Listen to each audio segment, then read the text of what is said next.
अस्सलाम वालेकुम, मैं हूं अलीना शिगरी। साबिक वजीर आजम इमरान खान के जेल में 2 साल मुकम्मल होने पर पाकिस्तान तहरीक इंसाफ का मुल्क गिर एहतजाज हुकूमत की नज़र में नाकाम और पाकिस्तान तहरीक इंसाफ की नज़र में कामयाब रहा।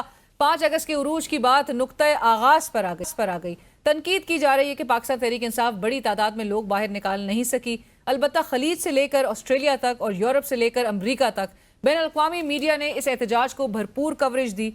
पाकिस्तान तहरीक इंसाफ के सेक्रेटरी जनरल सलमान अकरम राजा साहब ने कौमी असम्बली में महसूर हो जाने वाले अरकान पार्लियामेंट के बारे में कहा कि जो एमएनएज अडियाला जेल नहीं पहुंचे उन्हें जवाब देना होगा।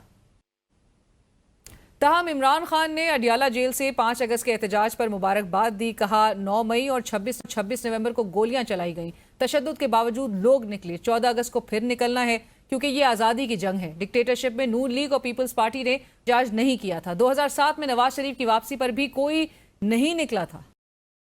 पीटीआई की पार्लिमानी कमेटी ने कल सुप्रीम कोर्ट के बाहर एहतजाज का फैसला किया है। आज भी पीटीआई के एमएनएस को पुलिस ने सुप्रीम कोर्ट की जानिब से पैदल मार्च से रोका तो अरकान फौरन रुक गए और एहतजाज खत्म करके अच्छे बच्चों की तरह वापस पार्लियामेंट हाउस रवाना हो गए। आज एक जानिब पेशावर हाई कोर्ट ने सेनेट और कौमी असम्बली के अपोजिशन लीडर्स शिबली फराज साहब और उमर अयूब खान साहब की नाअहली मुअत्तल कर दी। कौमी असम्बली में पाकिस्तान तहरीक इंसाफ की पार्लिमानी लीडर जरदाज गुल साहिबा की हिफाजती जमानत मंजूर कर ली तो दूसरी जानिब इस्लामाबाद की डिस्ट्रिक्ट एंड सेशन अदालत ने गिरफ्तार 9 कारकुनान को 3 रोजा जिस्मानी रिमांड पर पुलिस के हवाले कर दिया, जबकि 7 खवातीन कारकुनान को जुडिशल रिमांड पर जेल भेज दिया। चेयरमैन पीटीआई बैरिस्टर गौर खान साहब ने एहतजाज की भरपूर कामयाबी पर क्या कहा वो सुनवाते हैं। साबिक वजीर आजम इमरान खान और बुशरा बीबी के खिलाफ तोशाखाना 2 केस की अडियाला जेल में समाअत हुई। वकील सफाई ने नैब के गवाह पर जिरा के लिए अदालत से मजीद वक्त मांगा तो स्पेशल प्रोसिक्यूटर ने कहा कि जानबूझकर ट्रायल को तूल देने की कोशिश की जा रही है। ताहम अदालत ने वकील सफाई की इस्तदा मंजूर करते हुए समाअत 9 अगस्त तक मुलतवी कर दी। पाकिस्तान तहरीक इंसाफ के वकील सलमान सफदर साहब ने इमरान खान साहब की बहनों और सलमान अकरम राजा साहब की अदालती कार्रवाई में शमूलियत से मुतालिक दरख्वास्त भी जमा कराई। जेल के बाहर मीडिया से करते हुए सलमान सफदर साहब का कहना था कि इमरान खान को तोड़ने के लिए जहनी टॉर्चर दिया जा रहा है। इमरान खान साहब और बुशरा इमरान पे सख्तियां दिन ब दिन बढ़ाई जा रही। आज भी उनका जो मेन एतराज था कि मेरी ब्रेक करने के लिए मुझे मेंटली इतना ज्यादा टॉर्चर करने की कोशिश की जा रही है। चेयरमैन पीटीआई बैरिस्टर गौर खान साहब ने कौमी असम्बली इजलास में 9 मई के मुकदमात में नाअहली के फैसलों और इंतकामी कार्रवाइयों पर शिकवा किया तो वफाकी वजीर कानून आज़म नज़ीर तारर साहब ने नाअहलियों के नोटिफिकेशन के खिलाफ पाकिस्तान तहरीक इंसाफ को जहां एक जानिब अदालत जाने का मशवरा दिया, वहीं एक बार फिर अपोजिशन को मुज़ाकरात की पेशकश करते हुए कहा कि ऐवान को मौसर और फाल रखने, कानून साजी को बेहतर बनाने और जमहूरी इक़दार को फ़रोग देने के लिए अपोजिशन का ताउन जरूरी है। बैरिस्टर गौर खान साहब उन्होंने प्योरली लीगल प्लेन के ऊपर बात की है। उनके भी कुछ लीगल एंगल्स हैं और ये फोरम नहीं है और उसका फोरम भी ये है कि आप अदालत से रजू करेंगे। रिपीट करता हूँ, जो अच्छी तजावीज़ हैं हम बैठे वहाँ पे आके हमारे साथ उन तरामीम को तब्दील करें। मजदूर से लेकर अफसर शाही तक सभी अपना मुस्तकबिल मुल्क से बाहर देख रहे हैं। वजीर दिफा ख्वाजा आसिफ साहब ने ब्यूरोक्रेट्स को मगरमच्छ के साथ तशबीह देते हुए इंकशाफ किया कि ब्यूरोक्रेसी की बड़ी तादाद पुर्तगाल में प्रॉपर्टी ले चुकी और शहरियत लेने की तैयारी कर रही है। वजीर दिफा के मुताबिक ये ब्यूरोक्रेट्स अरबों रुपए खाकर आराम से रिटायरमेंट की जिंदगी गुजार रहे हैं। क्या मुल्क में कोई ऐसा कानून मौजूद है जिसके तहत इन ब्यूरोक्रेट से तहकीकात की जा सके, इनसे पूछा जा सके कि सरकारी तनख्वाह से उनके पास करोड़ों अरबों कहां से आ जाते हैं? महंगाई के इस दौर में सरकारी तनख्वाह में इतनी बरकत कैसे पड़ गई कि इन्होंने यूरोप में जायदादें इस तरह बना ली? Bureau of immigration and overseas employment के आदाद शुमार के मुताबिक गुज़िश्ता 3 सालों में 26 लाख से जायद पाकिस्तानी रोजगार की तलाश में मुल्क से हिजरत कर गए। 2022 में 8,32,339, 2023 में 8,62,625, 2024 में 7,27,381, जबकि रवा साल के पहले 6 माह में 3.5 लाख पाकिस्तानी मुल्क छोड़ गए। ब्लूमबर्ग की रिपोर्ट के मुताबिक इन अफराद में तकरीबन 10 लाख हुनरमंद, जिनमें डॉक्टर्स और इंजीनियर्स शामिल हैं, वो भी हिजरत कर गए। रहनुमा पाकिस्तान तहरीक इंसाफ नईम हैदर पंजोता साहब हमें पैनल में ज्वाइन कर रहे हैं। नईम साहब अस्सलाम वालेकुम, शुक्रिया फॉर ज्वाइनिंग अस। हमारे साथ पैनल में मौजूद हैं सीनियर सहाफ़ी तज्ज़ियाकार अतर काज़मी साहब। अतर साहब अस्सलाम वालेकुम, बहुत शुक्रिया आपका भी। और मुनीफ फारूक साहब सीनियर सहाफ़ी तज्ज़ियाकार इस वक्त हमारे साथ मौजूद हैं। मुनीफ साहब अस्सलाम वालेकुम, आपको भी वेलकम करते हैं। टू बिगिन विद मैं अतर काज़मी साहब आपसे शुरू करना चाहती हूँ। मैं चाहूँगी नईम साहब आप भी सुनिए जो तज्ज़ियाकारों और सहाफ़ियों का जिस नज़र से वो देख रहे हैं कि आपकी जो एहतजाजी तहरीकी और ये 5 अगस्त की जो अनाउंसमेंट थी उसको वो कैसा एक शो था? अतर काजमी साहब, योर व्यू सर, ये ज़रूर बताइएगा कि आपकी नज़र में ये was it a good decent show, या आप समझते हैं कि एक नाकाम हुई? जो एक कॉल दी गई थी, नुक्ता उरूज पे ले जाने की बात की गई थी, और फिर आप फ्लॉ या वजूहात उसके पीछे क्या देख रहे हैं? देखिए, टू बी ऑनेस्ट, मेरी नजर में तो 3 साल से जो पाकिस्तान तहरीक इंसाफ के साथ हो रहा है, जिन हालात से वो गुजर रहे हैं, उसके बावजूद इस तरह लोगों का निकलना, एहतजाज करना, और उस एहतजाज को उस हद तक आपने मैनेज किया कि जहां पे आज DW की वो हेडलाइन है, आज ABC अमेरिकन जो ब्रॉडकास्टर है, अभी सुबह मैं पढ़ रहा था, उनकी हेडलाइन है, उसके साथ साथ CNN ने रिपोर्ट किया, BBC ने, कल अल जजीरा ने भी, हाँ, अल जजीरा ने, वॉशिंगटन पोस्ट ने, मतलब यूरोप से लेके ऑस्ट्रेलिया तक तमाम जो बड़े मुस्तनद न्यूज इदारे हैं, उन्होंने उसको रिपोर्ट किया कि जनाब हजारों की तादाद में लोग निकले, लोगों ने बाहर निकल के प्रोटेस्ट जो है वो लॉन्च करवाया अपना। अब पाकिस्तान की हालिया तारीख में आप मुझे बता दें कि नून लीग, पीपल्स पार्टी या किसी और मोजिज जमात की कोई इस तरह की कवरेज हुई हो कि ऑस्ट्रेलिया से लेके, अमेरिका से लेके, बरतानिया से लेके मशरक वस्ता तक हर मुस्तनद न्यूज इदारा उसको रिपोर्ट कर रहा है। तो एक इवेंट तो क्रिएट हुआ, और एहतजाजी तहरीक में यही होता है कि आप एक इवेंट क्रिएट करते हैं, अपना जो मुद्दा है वो दुनिया के सामने रखते हैं। हाँ, इस इवेंट के नतीजे में अगर किसी का ये खाम ख्याली थी कि वो लोग बाहर निकलेंगे और जाके वो खान साहब को जेल से निकाल के ले आएंगे, ऐसा तो नहीं होता, वो उस तरह तो वो मुमकिन नहीं है। लेकिन मेरी नजर में हालात के तनाजुर में जो पाकिस्तान तहरीक इंसाफ ने अचीव किया, अगर इस जितना तहरीक इंसाफ के साथ हुआ है, इसका -4%, मैं दोबारा बोलूंगा, 0 नहीं, -4% भी नून लीग और पीपल्स पार्टी के साथ हो जाए, तो अगले 10 साल आपको इनकी कोई चीज सड़कों पे नजर नहीं आएगी। फिर भी इन्होंने 3 साल के बाद इतना कर दिया। मेरे ख्याल में ये क्रेडिट जाता है पाकिस्तान की आवाम को कि वो जो है बाहर निकले। बाकी जमात के अंदर आप बहुत सारी तनकीद कर सकते हैं, बहुत सारे इख्तलाफात हैं, बहुत सारी चीजें हैं, लेकिन एंड ऑफ द डे लोगों की जो रेजिलियंस है वो इसमें जरूर आपको नजर आई। मुनीब साहब, अतर साहब जिस तरह कह रहे हैं कि एक इवेंट क्रिएट करने में पाकिस्तान तहरीक इंसाफ कामयाब नजर आती है, despite of all the state measures, जो कि कल के रोज भी हमने देखा, सेक्शन 144 नाफिज हुई थी, पकड़ दखड़ हो रही थी, अरेस्ट किया जा रहा था, और फिर जिस तरह से अतर साहब ने कहा ऑस्ट्रेलिया से लेकर अमेरिका तक अगर ये हेडलाइंस बन रही हैं, do you really think that matters? बहुत शुक्रिया आपका। देखिए, अगर बात हेडलाइंस की है तो रेस्ट एश्योर्ड उसका ताल्लुक कल के एहतजाज से नहीं है, उसका ताल्लुक इमरान खान साहब से है, क्योंकि इमरान खान साहब is a popular figure not only in Pakistan, लेकिन मेरे ख्याल में पाकिस्तान से बाहर भी इमरान खान साहब की बड़ी वसी पैमाने पर ना सिर्फ उनको लोग जानते हैं बल्कि उनकी फॉलोइंग भी है, सब कुछ है। लेकिन उसका ताल्लुक इस एहतजाज से नहीं है कि कल लोग निकले और कोई एहतजाजी तहरीक हुई, नहीं, मैं नहीं समझता। मैं उससे बहुत एहतराम के साथ, मेरा व्यू उससे मुख्तलिफ है। दूसरी बात यह है कि देखिए, जो स्टेट मेयर्स होते हैं, जो रियासती प्ले बुक होती है, वो तो वही रहती है जो पहले रही है। यही सब कुछ होगा अगर इवन इमरान खान साहब की हुकूमत हो और उनकी हुकूमत के खिलाफ कोई एहतजाज करे। फैक्ट ऑफ द मैटर ये है कि यहाँ चीजें जिस तरह से एवॉल्व हुई हैं, जिस तरह से डेवलप हुई हैं, जो तहरीक इंसाफ के खाते में डला, यानी जो तहरीक इंसाफ के ऊपर इल्जामात हैं कि उन्होंने 9 मई किया, उससे पहले जो इमरान खान साहब के मामलात थे मौजूदा फौजी एस्टेब्लिशमेंट के साथ, और जो उनका एक तनाज़ा और इशू था, वो तो 9 मई से बहुत पहले की बातें हैं ना। तो लिहाजा जो सब कुछ अपनी जगह मौजूद है। हाँ, वाकई अगर किसी सियासी जमात के ऊपर इस तरह का जो एक सख्ती का या सिलसिला होता तो हम नहीं कह सकते कि वहां पर लोग इस तरह से बाहर निकलते। लेकिन जो पाकिस्तान तहरीक इंसाफ के साथ चीजें अटैच्ड हैं, जो पाकिस्तान तहरीक इंसाफ के खाते में डली हुई हैं बदकिस्मती से, उनका भी कोई हल नहीं निकल पाया। ये जो रेजिलियंस जिसकी हम बात कर रहे हैं कि जी पाकिस्तान के अवाम में बड़ी रेजिलियंस है और कोई हजारों लोग निकल आए हैं, माजरत के साथ हजारों लोग अगर निकलें तो वो फिर फैक्ट बनता है, किसी जगह पता चलता है कि जी हजारों लोग निकले हैं। कोई एक हेडलाइन जब उसके बारे में अतर साहब बात करें कि जी फलानी जगह हेडलाइन बन गई है, या मुल्क के दुनिया के मुख्तलिफ जरीदों के अंदर ये कहा गया है कि जी बहुत हजारों की तादाद में लोग निकले, तो फिर मैं समझने से कासिर हूं कि खैबर पख्तूनख्वा के अंदर तो चले समझ आता है कि वहां के चीफ मिनिस्टर साहब निकले और लोग वहां पर उनकी हुकूमत भी है, एक डिसेंट रैली निकालना तो अपनी जगह मौजूद है। लेकिन अगर मैं कल भी, जैसे कल आपसे मुलाकात भी, मैं भी इस्लामाबाद में था, मैं रावलपिंडी भी गया, मैं चकवाल भी गया और GT रोड पे भी ट्रैवल किया। अगर कहीं हजारों लोग या इवन हजार के तादाद के मुताबिक लोग होते तो नजर आते। लाहौर के अंदर मैं आपको बताता हूं कि लाहौर के अंदर मुझे तो फ्रैंकली नजर नहीं आया हजारों लोग कहाँ निकले। हाँ, हजारों लोग निकले 25 मई 2022 को निकले। वो उस दिन जिस दिन डॉक्टर यास्मीन राशिद साहबा की आपको याद होगा गाड़ी टूटी और वो सब कुछ हुआ, वो पता चला कि जो रियासती इदारे या इवन जो पुलिस है उनको भी पंजाबी में कहते हैं ना वक्त पड़ गया था कि भाई एक जगह से उन्हें रोकते थे तो वो दूसरी जगह से निकल आते थे।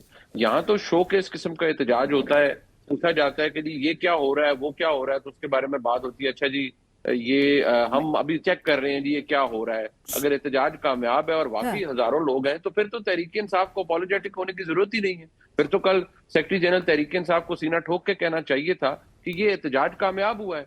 और जहां तक बात रियासती सख्ती की है तो वो तो कामयाब, वो तो हर जगह मौजूद है और आज भी मौजूद है और आगे भी मौजूद रहेगी। और मैं यही बैरिस्टर गौहर खान साहब भी कह रहे हैं कि कामयाब हुआ है। नईम पंजोता साहब, आज वो सलमान राजा साहब ने गुफ्तगू करते हुए कहा कि जो पार्लियामेंटेरियन अडियाला नहीं पहुंचे अब उनकी पूछगछ होगी, उनसे पूछगछ होगी। मुनीब साहब कह रहे हैं कि हजारों अगर लोग निकलते तो वो दिखता। अतर साहब का व्यू भी आपने सुना। आपके ऊपर तनकीद जो है वो साहब लीडरशिप भी कर रही है कि तहरीक इंसाफ की जो नौमौलूद लीडरशिप है, इससे ना सियासत हो रही है, ना एहतजाज हो रहा है, ना वकालत हो रही है। और अब इमरान खान साहब कब तक ये बुज़दार फॉर्मूला उनको तब्दील करना चाहिए। क्या कहेंगे, क्यों नहीं कर पा रहे एक कामयाब प्रोटेस्ट और फिर जो आप लोग के टारगेट्स हैं जिसको अचीव आप लोगों ने करना है।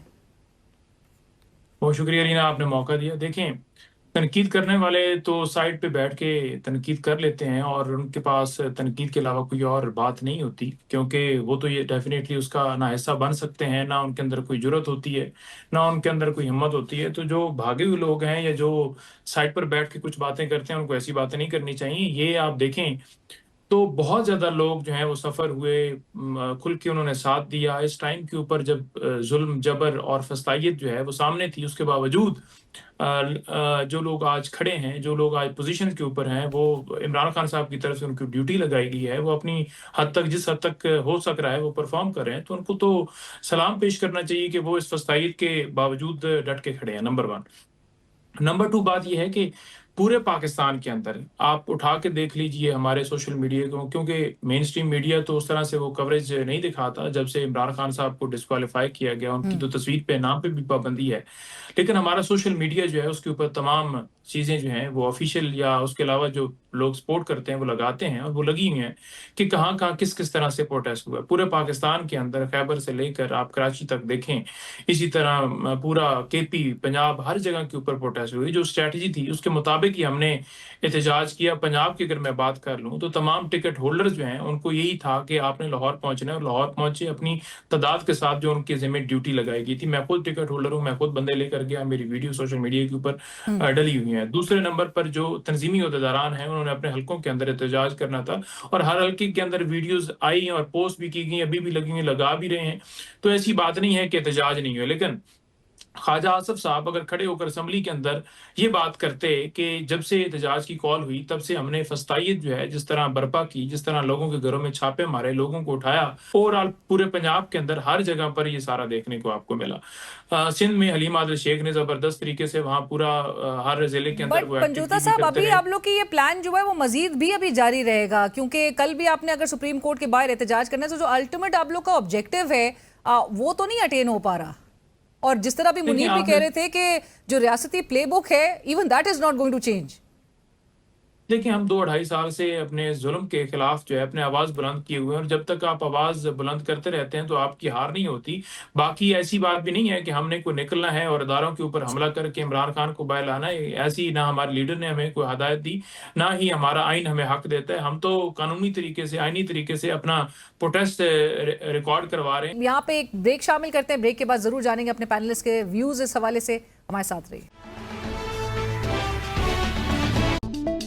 Welcome back. अतर काज़मी साहब, एतजाज एहसन साहब से एक सवाल हुआ कि सारा निज़ाम इमरान खान साहब के खिलाफ है, तो वो उन्होंने आगे से कहा कि 9 मई भी हुआ, साइफर भी होगा, सब कुछ देख लिया, लेकिन इमरान खान वो कहते हैं कि बड़े गुनहगार हैं। उनका सबसे बड़ा गुनाह ये है कि उनके वोट्स बहुत ज़्यादा हैं। तो वो कैसे काउंटर किया जाएगा, उनकी पॉपुलैरिटी को किस तरह से कर्टेल किया जाएगा? क्योंकि अभी भी अगर सारे रियासती प्लेबुक भी अगर तब्दील नहीं हो रही, तमाम वो मेजर्स लिए जा रहे हैं, सो क्या सिर्फ इसी वजह से कि वो पॉपुलैरिटी कम करना है और अभी भी ये जारी रहेगा?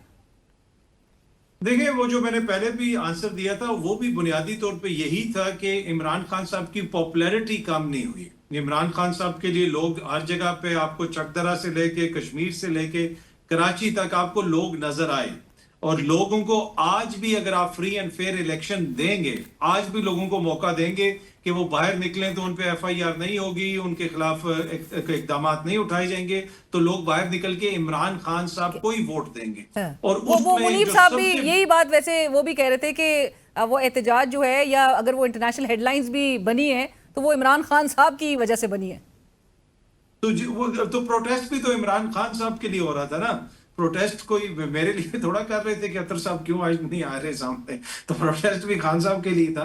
तो इसी वजह से हेडलाइन बनती है और वो उनकी मकबूलियत में तो कमी नहीं आ रही है, और यही चीज है। देखिए, ये बड़ा एक फेलियर है मौजूदा सिस्टम का, मौजूदा निजाम का, मौजूदा पॉलिटिकल क्लास का, जिसमें बिलावल साहब को भी लॉन्च किया जाता है बार बार, जिसमें बड़े मियाँ साहब भी लॉन्च हो जाते हैं, जिसमें शहबाज शरीफ साहब भी हैं और सियासत के PhD जरदारी साहब भी हैं। लेकिन आज भी अलमिया ये है कि ये इमरान खान का 5% वोट भी कम नहीं कर सके। ये सिस्टम के लिए सबसे बड़ा चैलेंज है। बाकी तो देखें ना, जो मुनीब साहब ने बात की 100% दुरुस्त बात की। रियासत का एक मैकेनिज्म है, यही मैकेनिज्म आपको जरदारी साहब के खिलाफ भी नजर आता है, मियाँ साहब के खिलाफ भी नजर आता है। आज अगर कुछ जर्नलिस्ट कंप्लेन करते हैं तो इमरान खान साहब के दौर में भी बहुत सारे लोग कंप्लेन करते थे, बिल्कुल उस दौर में भी बहुत कुछ हो रहा था। बट अतर साहब, देर में भी मुनीब साहब की खबर है कि there may be lots more to come. Pakistan Tehreek Insaf के लिए अभी तक ये काफी नहीं है, और मैं मुनीब साहब से चाहूंगी कि इस पे इलैबोरेट भी करें। बट किस तरह से ये फिर टैकल करेंगे, काउंटर करेंगे, क्योंकि आगे फिर बाई इलेक्शंस भी हैं और ये सिलसिला भी जारी रहेगा। एक तो मुनीब साहब पहले मुझे डराते रहते हैं, ऊपर से अभी मैं जवाब दे रहा था बीच में, आपने वो जिम्मेदारी पूरी कर दी है कि lots more to come, so be careful whatever you say. ये जो आप मुझे ऊपर से, पर एनीवे ये तो एक लाइटर नोट पे था, पर मैं ये अर्ज कर रहा हूँ कि वो बिल्कुल दुरुस्त फरमा रहे हैं। यहाँ पे ये सबके साथ होता रहा, लेकिन उनकी साथ साथ पॉपुलैरिटी भी फिजल आउट होती रही। तो जो एतजाज एहसन साहब ने कहा कि इट्स अ वेरी, जो है ना, कि पर्टिनेंट पॉइंट है। इशू ये है कि इमरान खान साहब के ये सारी चीजें उनकी पॉपुलैरिटी को हिट नहीं कर रही, और उसमें एक तरफ उनकी, आप जो भी कह लें, उनकी पॉपुलैरिटी है, नजरिया, आप जो मर्जी कह लें, दूसरी तरफ जो मौजूदा पॉलिटिकल क्लास है, इनका एक बड़ा फेलियर भी इसके अंदर है, उसको भी आप जो है एक तरह से रूल आउट नहीं कर सकते। राइट मुनीब साहब, पॉलिटिकल क्लास का अतर साहब कहते हैं कि फेलियर है, हजारों की तादाद में आपने कहा कि ये लोग भी बाहर नहीं निकाल सके, ये बिल्कुल अब एक नाकामी पाकिस्तान तहरीक इंसाफ की नजर आ रही है। इनकी लीडरशिप इस वक्त इनकेपेबल है, बहुत कुछ इनके साथ एक फेलियर्स अटैच हो गया है, लेकिन येट ये तमाम मेजर्स जो है वो रुक नहीं रहे हैं। अगर तो ये बिल्कुल इरेलेवेंट हो चुके हैं, ये अनपॉपुलर भी हो गए हैं, तो फिर तो इनके खिलाफ ये तमाम एक्शंस भी नहीं नजर आने चाहिए। तो अभी भी सिस्टम के लिए सबसे बड़ा खतरा इमरान खान है, 2 साल से जो कि जेल में।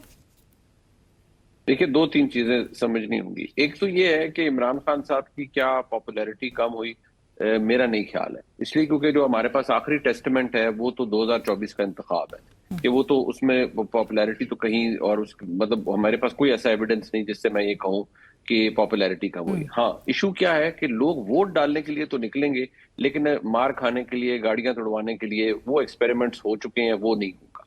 अब मसला ये है कि आज जिस बारे में खान साहब की वो जेल में है और मसाइल है, सब कुछ है, यहाँ कोई ये जंग या ये कोई लड़ाई सिविलियन बालादस्ती के लिए, जमहूरी और आईनी उसूलों के लिए नहीं हो रही, ये बेसिकली इक्तदार के लिए है।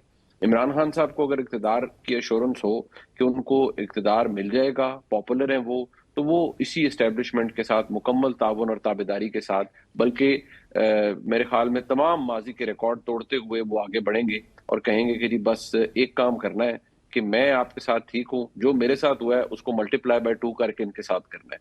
और अगर ये चीज इमरान खान साहब की किस्मत में है तो mark my words, I may not be around, ये तो अल्लाह को पता है ना, but if I am around और अगर मैं उस वक्त इस काबिल हुआ तो मैं आपको बताऊंगा कि खान साहब भी एग्जैक्टली यही करेंगे कि यार मैं अब आ गया हूँ, मेरे साथ आप बेहतरीन चलें, मैं आपके साथ हूँ, जो आप कहेंगे मैं भी उस पर मोहर लगाऊंगा, लेकिन जो मेरे साथ हुआ है उसको 2 से मल्टीप्लाई कीजिए और फिर इनके साथ कीजिए। This is a vicious cycle जो हमारे मुल्क में रहा है, जो चल रहा है, और मुझे कोई क्वाम्स नहीं है, 1% का भी डाउट नहीं है कि एग्जैक्टली ये रेप्लिकेट होगा अगर इमरान खान साहब को दोबारा इक़्तिदार मिलता है और उनके हिस्से में इक़्तिदार है, ये मैं तो नहीं जानता। लेकिन जहां तक बात पॉपुलैरिटी की है वो अपनी जगह मौजूद है, लेकिन प्रॉब्लम ये है कि पॉपुलैरिटी क्या लेवरेज के तौर पर इस्तेमाल कर पा रहे हैं इमरान खान साहब? The answer is no. सियासतदान वो होता है जिसके पास कोई लेवरेज होती है और वो लेवरेज को इस्तेमाल करता, टफर ओपोनेंट और अ फॉर्मिडेबल ओपोनेंट। यहाँ इमरान खान साहब के साथ तनाजा किसका है? PMLN का है या इस PDM की है, ये जो हुकूमती सेटअप है इसका है? नो, वो तनाजा तो फौज का है, यानी एस्टेब्लिशमेंट का है। अभी जिस तरह मुनीब साहब ने भी कहा कि लीडरशिप के कहने पे तो लोग नहीं निकल रहे हैं उस तरह से, वो इमरान खान साहब के और आप लोग के लिए तो सबसे बड़ा चैलेंज इस वक्त इमरान खान साहब को खुद बाहर निकालना है। एक तरफ आप लोग को डिस्क्वालिफिकेशंस का भी आपके पार्लियामेंटेरियंस को सामना करना पड़ रहा है, जिसके लिए अगेन कोई आर्सेनल इस वक्त as of now Pakistan Tehreek Insaf के पास नजर नहीं आ रहा। सो ऑप्शंस में अब मजीद भी क्या रह जाता है? आप लोग इज्तिमाई इस्तीफों की तरफ भी आ सकते हैं, फिर बाई इलेक्शंस की भी एक तलवार लटक रही है, कुछ ये भी कहा जा रहा है कि आप लोग बाई इलेक्शंस भी कॉन्टेस्ट नहीं करेंगे। नहीं देखिए, मैं इस बात को नहीं इंडोर्स करता। जहां तक बात है बाहर निकलने की, तो इमरान खान आया गया था एक मंडियां लगाकर, और जिस तरीके से फौरन ही इमरान खान की कॉल के बगैर ही लोग जो हैं वो सड़कों पर निकल आए थे। जहां तक बात है कि क्या हरासमेंट की गई है या नहीं की गई, तो मैं आपको बताता हूँ कि यहाँ यूनियन काउंसिल लेवल तक हमारे जो सदूर हैं, वहाँ जनरल सेक्रेटरीज हैं, या जो जो उन्होंने देखा ना कि ये बंदा जो है किसी कमेटी के अंदर है या किसी नोटिफिकेशन के अंदर है, किसी बॉडी के अंदर है, उसके घर में जाकर डेरों के ऊपर रेड करते रहे। ठीक है जी। और बसेस को चेक करते रहे कि कोई बंदा जिसका PTI के साथ तल्लुक हो, यानी कार्ड मारेगा, वहां खड़ा था बंदा और उसका कोई रिकॉर्ड आता है किसी मुकदमे के अंदर, तो फौरन ही उसे वहीं पे अरेस्ट कर लिया जाता। तो ऐसी फिजा के अंदर जाकर भी जिस तरह लोग निकले हैं, वो कोई और जमात करके दिखाए ना, कोई एक दावे करके दिखा। बाकी हम एहतजाज बिल्कुल करेंगे, हर जगह पर करेंगे, हर सतह पर करेंगे, लेकिन ये और इस्तीफों का, इज्तिमाई इस्तीफों का मामला ज़ेरे गौर नहीं है। इज्तिमाई इस्तीफों का मामला जो है वो डेफिनेटली अगर उसमें गुफ्तगू शनीद होती है तो खान साहब की अप्रूवल के बगैर तो नहीं होगा। जब उनसे हो जाएगी राय, उनकी आ जाएगी, तो फिर ही उसकी तरफ बढ़ेंगे। और ये बता दीजिए, ज़िमनी इंतखाबात लड़ेंगे नहीं लड़ेंगे? देखिए, ज़िमनी इंतखाबात खान साहब ने एक जो मैसेज भिजवाया, उन्होंने कहा है कि हम वहाँ उम्मीदवार नहीं खड़े करेंगे, लेकिन अगर डिस्क्वालिफिकेशन जो है जो की गई है वो सस्पेंड हो जाती है तो फिर इलेक्शन वहाँ पर हो गई नहीं, या प्रोसीडिंग ही सस्पेंड हो जाती है, तो फिर उस तरफ मामला बढ़ेगा। राइट। अत्तर काज़मी साहब, एक ऐसे वक्त में कि जहां पर ऑपोजिशन लीडर्स के बगैर अब ऐवान नजर आएंगे और उन ऐवानों की भी क्या वक़्त होगी, इस पर जरूर कमेंट करिएगा। और वज़ीर दिफा ख्वाजा आसिफ साहब जो आज ब्यूरोक्रेसी का हाल बता रहे हैं, मतलब हुकूमत भी खुश नहीं है कि जो इलेक्शंस लड़ के आ रहे हैं उनका हाल जो नजर आ रहा है। आपको वो ट्वीट आपकी नजर से गुजरा होगा कि जहां पर कहा जा रहा है कि शहरियत लेने के लिए सब तैयार बैठे, नामी गरामी ब्यूरोक्रेट्स को अक्यूज किया जा रहा है। जी, और साथ उन्होंने ये भी कहा है कि जो ब्यूरोक्रेसी का बचा कुचा करप्शन का माल होता है वो सियासतदानों के हाथ है। राइट। ऊपर जो क्रीम है करप्शन की वो ब्यूरोक्रेट्स कहा जाते हैं। आप अलमिया देखें, ये मुल्क के वजीर दिफा हैं और ये जो हुकूमत है ये पूरी दुनिया को कह रही है कि आके पाकिस्तान में इन्वेस्ट करें, और उनका वजीर दिफा पूरी दुनिया को सोशल मीडिया पे बता रहा है कि पाकिस्तान में निजाम इतना करप्ट है, इतना बेबस है कि वजीर दिफा दुनिया से शिकायत लगा रहा है कि हमारे अफसरान इतने करप्ट हैं कि बहुत सारों ने तो गैर ममालिक में जायदादें बनाई हुई हैं, साथ वो नेशनैलिटी भी लेना चाहते हैं और वो वहां पे जाके सेटल भी होना चाहते हैं, और फिर वो करप्शन, अरबों रुपए की करप्शन करके आराम से जिंदगी गुजार रहे हैं पाकिस्तान में। ये पूरी उन्होंने अपने ट्वीट के अंदर लिखा है। तो क्या कोई दुनिया में कोई ऐसा शख्स होगा कि वो कहे कि इतना करप्ट निजाम के जिस मुल्क का ताकतवर वजीर दिफा, वो मुल्क जिसने भारत को जंग में शिकस्त दी है, उसका वजीर दिफा कह रहा है कि ब्यूरोक्रेसी इतनी करप्ट है, करप्शन करती है, दुनिया में जायदादें लेती है, तो वो लोग आके यहाँ पे पैसा इन्वेस्ट करेंगे? तो मेरे ख्याल में ये तो हैरान कुन सूरत हाल है। सोमालिया में जैसे मुल्क के अंदर भी, या किसी अफ्रीका के कोई गई गुजरी रियासत के अंदर भी हम ये नहीं देखेंगे कि मुल्क का वजीर दिफा आके सोशल मीडिया पे कौम को बता रहा हो कि हमारी ब्यूरोक्रेसी कितनी करप्ट है। भाई, आपको अवाम ने किस लिए वोट दिया? शिकायत तो मैं भी लगा सकता हूँ, मुनीब साहब भी रोज बात करते हैं, मंजोता साहब भी करते हैं, आप भी चीजों को हाईलाइट करती हैं। अगर चीजों को हाईलाइट करने के लिए वजीर यहाँ पे बैठे हुए, तो वो फिर आप उससे फैसला कर लें कि ये किस किस्म का निजाम है और किस किस्म की हुकूमत है। तो very alarming to be honest. अच्छा साहब, रियल कोई बाय इलेक्शंस कॉन्टेस्ट करना चाहिए इनको या नहीं करना चाहिए? मेरे ख्याल में टू बी ऑनेस्ट ये जो है डिपेंड करता है कि अगर ये चीजों को मजीद एक्सपोज करना चाहते हैं तो बाय इलेक्शन लड़के भी देख लें, वहां पे फिर अगेन फॉर्म 45-47 वाली बहस चलेगी। लेकिन इस निजाम अगर इनको कबूल करने के लिए तैयार नहीं है तो फिर दूसरी राय ये है कि आप इस निजाम से बाहर निकलें और बिल्कुल ही लाताल्लुकी कर दें। मुनीब साहब, आपके कमेंट्स इसी पे। फिर आप उसके अंदर जो हुकूमती मशीनरी, हुकूमत वक्त, दीगर मामलात, उसको फैक्टर को अगर आप फैक्टर इन करें तो फिर आपको पता चलेगा कि भाई जहां इमरान खान खड़े थे 2024 में, आज भी वहीं खड़े हैं। तो जहां जीत हार तो शायद मैटर नहीं करती, बिकॉज ऑब्वियसली जो इस वक्त हो रहा है उसका ताल्लुक कोई उसूलों से नहीं है। यहाँ जो मैटर करता है मेरे नजदीक वो ये कि अगर आपने वाकई ये करना है तो आपको तो फिर बताना चाहिए कि जी हमारा लेवरेज अवाम है, और अवाम बेशक हमारे इमरान खान के बगैर वैसे वो बाहर नहीं निकल रहे, लेकिन वो वोट करते हैं इमरान खान को। और एक बात ध्यान में रखिएगा, जो जेन्युइन आउटपोर होता है जब इमरान खान साहब को इक़्तिदार से निकाला गया और उसी रात गालिबन लोग बाहर निकले, और मैं आई कुड विटनेस के इस्लामाबाद के अंदर जो लोग बाहर निकले, दैट वाज अ जेन्युइन आउटपोर। किसी ने बुलाया नहीं था। जब तक इमरान खान साहब बाहर रहे, लोग फिर चले, ज्यादा बड़ी या छोटी चले जो भी करें, लोग निकलते रहे। आज लोगों का ट्रस्ट क्यों खत्म हो गया है लीडरशिप से या उस ओवरऑल? एक तो ये लोग एग्जॉस्ट हो गए, दूसरा ये कि लोगों को खौफ भी है, और मुझे नहीं लगता कि दे फील के जी अब इस सारी एक्टिविटी का कोई फायदा है। राइट नईम साहब, final comment sir, few seconds left. By elections में आपने दोनों की राय सुनी। बाई इलेक्शंस में इम्पैक्ट भी आप क्रिएट कर सकते हैं जिस तरह जनरल इलेक्शंस में जो प्रिडिक्शंस थी, जो सर्वे पोल्स थे, उसके बरक्स नताइज सामने आए थे। नहीं, देखिए, मैं नहीं देख रहा कि कोई इलेक्शन की तरफ बढ़ेंगे, क्योंकि जिस बुनियाद के ऊपर इलेक्शन कमीशन ने फैसला दिया है 1H के तहत, वो लीगल नहीं है और हाई कोर्ट में नहीं टिक पाएगा। नंबर 2, अगर खान साहब ने ये फैसला हतमी तौर पर कर लिया कि नहीं जाना, तो बिल्कुल उनका फैसला ठीक होगा, क्योंकि उसके अंदर निजाम का हिस्सा बन के भी तो ये कहते हैं ना जी, देखें जी, बाकी तो आप असेंबली के अंदर बैठे हैं, लेकिन उधर कहते हैं हमें कबूल नहीं है। बट फिर एक तरफ तो आपका हम चाहते हैं असूली मामला हो, फ्री एंड फेयर इलेक्शन हो, तभी मुल्क जो है आगे बढ़ पाएगा। Thank you so much for joining us. Attar Kazmi साहब, मुनीर फारूक साहब, नईम पजोदा साहब, बहुत शुक्रिया वक्त का। और नाज़रीन, इसी के साथ ही बढ़ेंगे एक ब्रेक की तरफ, हमारे साथ। इस वक्त हमें ज्वाइन करें डॉक्टर आबिद सुलेरी साहब, माहिर माशियात and executive director sustainable development policy institute. Doctor साहब, अस्सलाम वालेकुम, thank you so much for joining us. जी वालेकुम सलाम, बहुत शुक्रिया। डॉक्टर साहब, टू बिगिन विद, हमारी एक जो इकोनॉमिक डिप्लोमेसी है, ये बैक चैनल डिप्लोमेसी कहिए, वो बड़ी इफेक्टिव अब तक साबित हो रही है। जो इस वक्त पाकिस्तान को एक डिप्लोमेटिक विन का जो अचीव किया है हमने, इवन विज़िबी जो टैरिफ्स हमने 29% से कम करवा के 19% तक पे आ गए हैं, ये पाकिस्तान के लिए क्या मानी रखते हैं? क्या ये लोअर US टैरिफ्स पाकिस्तान की जो ट्रेड एंड इकोनॉमी है उसको बेहतरी की तरफ, उसको मजबूती की तरफ लेकर जा सकती हैं? जी बहुत शुक्रिया अलीना। ये टैरिफ जो है, अगर हम थोड़ा सा देखें, बिल्कुल मैं आपसे मुत्तफिक हूँ कि ये इकोनॉमिक डिप्लोमेसी की फतह है पाकिस्तान की। और उसके बाद अगर थोड़ा सा इसको जूम इन करते हैं हम, तो इस वक्त ट्रंप एडमिनिस्ट्रेशन ने कोई 3 तरह के टैरिफ जो हैं वो दे रखे हैं। एक जो कि मिनिमम टैरिफ्स हैं, जैसा कि यूके के साथ डील हुई या इजिप्ट के साथ डील हुई, वो 10% है। दूसरे हैं जो कि उसके बाद आप समझ लीजिए कि 10 से 25 की रेंज में आ रहे हैं, और उसके बाद कुछ ममालिक पे 40 से ऊपर टैरिफ लगे हैं, जिनमें ब्राज़ील है, जिनमें म्यांमार है, जिनमें लाओस है, तो वो हाईएस्ट टैरिफ वाले मुल्क आते हैं। अब अगर हम पाकिस्तान को देखें तो पाकिस्तान का जो एक्सपोर्ट है US के लिए, वो ज़रा टेक्सटाइल और गारमेंट्स है। और टेक्सटाइल और गारमेंट्स में जो हमारा कंपटीशन है वो बांग्लादेश से है, वो श्रीलंका से है, वो आपका वियतनाम से है, चाइना से है और इजिप्ट से है।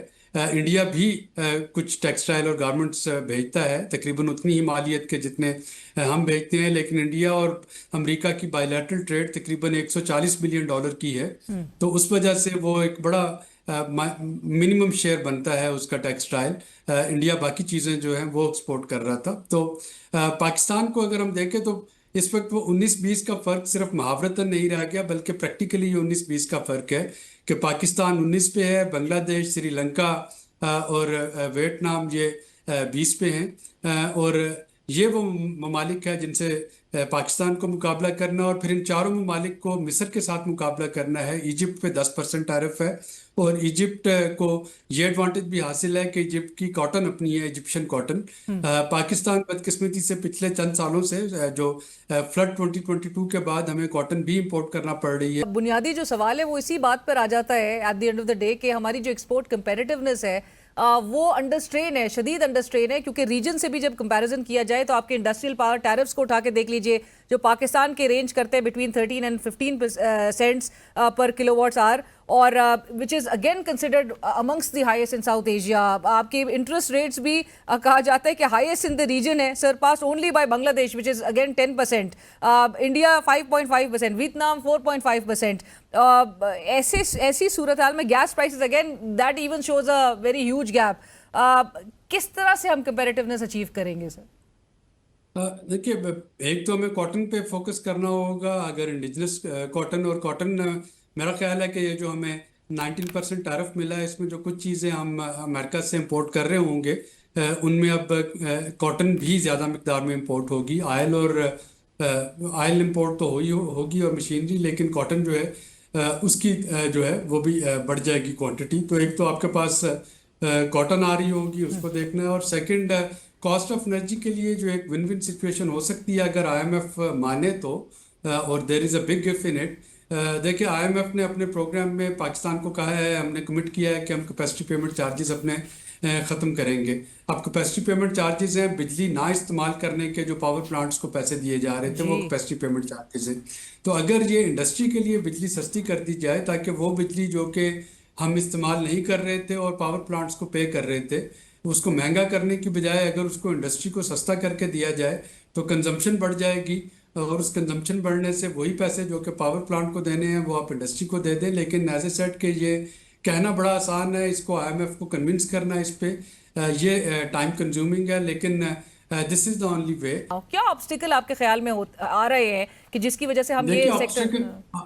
ऑब्स्टिकल हमारे लीगल कॉन्ट्रैक्ट्स हैं। उन लीगल कॉन्ट्रैक्ट्स की बेसिस पे अगर हम उनसे बिजली नहीं लेते या उनको हम पे नहीं करते तो वो हमें इंटरनेशनल कोर्ट ऑफ आर्बिट्रेशन में ले जाएंगे। किसी भी कोर्ट ऑफ आर्बिट्रेशन में जाके वहाँ पे एक तो हमें ज़्यादा पेमेंट करना पड़ेगी पेनल्टी, और सेकंड इससे इन्वेस्टर्स का जो कॉन्फिडेंस है जो बाद में आने हैं वो मजबूर होगा कि गवर्नमेंट ऑफ पाकिस्तान जो है वो एक सॉवरेन गारंटी देती है, वो कॉन्ट्रैक्ट करती है और उसके बाद वो लिटिगेशन शुरू कर देती है। तो जाहिर है कि ये सारी चीज़ें जो हैं ये मैटर करती हैं। अब अगर डिस्फंक्शन IPPs को जो हम पेमेंट कर रहे हैं, तो इसीलिए मैंने कहा ना कि एक दफ़ा अगर आप उसकी कंजम्पशन जो है वो पूरी करना शुरू कर दें कि ठीक है जी आप बिजली बनाएं, हम इस्तेमाल करेंगे, और वो इस्तेमाल अगर इंडस्ट्रियल सेक्टर कर रहा है तो जाहिर है कि आपको पता चल जाएगा कि कौन से पावर प्लांट्स में हैं वो फंक्शनल हैं, कौन से फंक्शनल नहीं है, किसकी एफिशिएंसी कितनी है। एक तो फोरेंसिक ऑडिट वाला तरीका है, वो बिल्कुल गोहर साहब की इस बात से मैं मुत्तफिक हूँ कि अगर फोरेंसिक ऑडिट करवाया जाएगा तो बहुत से आपके पास IPPs हैं जिनकी एफिशिएंसी आपको नजर आएगी कि दे आर एक्सट्रीमली इनएफिशिएंट और उनको पेमेंट मिल रही है। लेकिन डॉक्टर साहब, हम रीनेगोशिएट नहीं कर सकते? हम कर रहे हैं, यानी ये जो अभी आपका थोड़ा सा बर्डन कम हुआ है तो ये रीनेगोशिएशन से ही कम हुआ है। ऑब्वियसली रीनेगोशिएट हो रहा है, लेकिन उसको एक एमिकेबल तरीके से किया जा रहा है, ना कि उसको लिटिगेशन के जरिए या उनको किसी और तरीके से किया जा रहा है। पर डॉक्टर साहब, on the public welfare front जरा बताइएगा कि how effective have the government policies been? जो हम पावर्टी के नंबर्स देखते हैं, जो अनएम्प्लॉयमेंट के नंबर्स देखते हैं, in terms of these numbers are we headed in the right direction? क्या मौजूदा हुकूमत की जो पॉलिसीज है वो सही सिम्त में गामजन है? देखिए, जब हम पब्लिक पॉलिसी की बात करते हैं तो वो मुख्तलिफ पॉलिसीज़ का मजमूआ होता है। जब हम गवर्नमेंट की पब्लिक वेलफेयर की बात करते हैं, इस वक्त जो एक चीज़ जिस पे कि गवर्नमेंट जो है उसको मैक्सिमम मार्क्स देने चाहिए, बाकी तमाम शोबों में उसकी परफॉर्मेंस जैसी भी हो, वो है आपकी मैक्रो इकनॉमिक स्टेबिलिटी। के एक मईशत जो कि डिफ़ॉल्ट के दहाने पे थी उसको दोबारा से एक क्रेडिबल मईशत जो है वो बना दिया गया। IMF के इस वक्त 2 प्रोग्राम चल रहे हैं और रुपए की कीमत जो है वो पिछले 1.5 साल से मुस्तहकम है, और बाकी जो बड़े इशारे हैं वो जो कम हो रहे हैं। दूसरी चीज़ जिस पे कि गवर्नमेंट की परफॉर्मेंस की तारीफ की जानी चाहिए वो उसकी इकनॉमिक डिप्लोमेसी है कि एक जो बैलेंसिंग एक्ट है उसको बहुत बेहतर अंदाज में इस वक्त चलाया जा रहा है। चाइना के साथ ताल्लुकात को मुतासर किए बगैर अमेरिका के साथ ताल्लुकात बेहतर रखना और मिडल ईस्ट में मुख्तलिफ जो ग्रुप्स हैं, ममालिक हैं, उन सब के साथ अपने ताल्लुकात बेहतर रखना और ईरान के साथ ताल्लुकात बेहतर रखना, तो ये 2 सक्सेसेस हैं। जो पॉवर्टी रिडक्शन है और लोगों के लिए जॉब क्रिएशन, वो एक इंटायरली डिफरेंट सब्जेक्ट है और उस पर यकीनन बहुत काम करने की जरूरत है। डॉक्टर और साहब, मेरा ख्याल विद कि जीडीपी एज लो एज 2.6%, हम बहुत ज्यादा उम्मीद कर सकते हैं और कितने अरसे में हम एक्सपेक्ट आप करते हैं कि ये जीडीपी वो नंबर्स होंगे कि जो कि वाकई में इकोनॉमिक अपॉर्चुनिटीज क्रिएट कर सकेंगे और तमाम जो हमारे मसाइल हैं उनको एड्रेस करने के हम एक पोजीशन में होंगे, ग्रोथ लेड हमें इकोनॉमी नजर आएगी?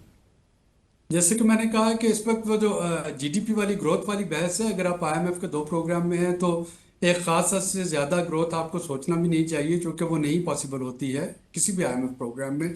उसमें तो आप सिर्फ अपनी डूबती हुई कश्ती को सहारा दे रहे होते हैं कि वो डूबे ना। उसमें स्पीड जो है उस पर वो मैटर नहीं कर रही होती कि आप कितने नॉटिकल माइल पे चल रहे हैं। जहाज को उस वक्त सहारा देना जरूरी होता है और इस वक्त हम उस स्टेज में हैं। डॉक्टर साहब, बहुत शुक्रिया प्रोग्राम में ज्वाइन करने के लिए। Doctor Abid Suleri, executive director at sustainable development policy institute, इस वक्त हमसे गुफ्तगू कर रहे थे, जिन्होंने कहा कि 2 क्रेडिट इस हुकूमत को देने जरूर बनते हैं। इकोनॉमिक डिप्लोमेसी बड़ी एफिशिएंट रही और दूसरा मैक्रो इकोनॉमिक स्टेबिलिटी अटेन करने में ये हुकूमत की कामयाबी जरूर है। इसी के साथ ही प्रोग्राम की टीम अलीना शिगरी को इजाजत दीजिए। अल्लाह हाफिज।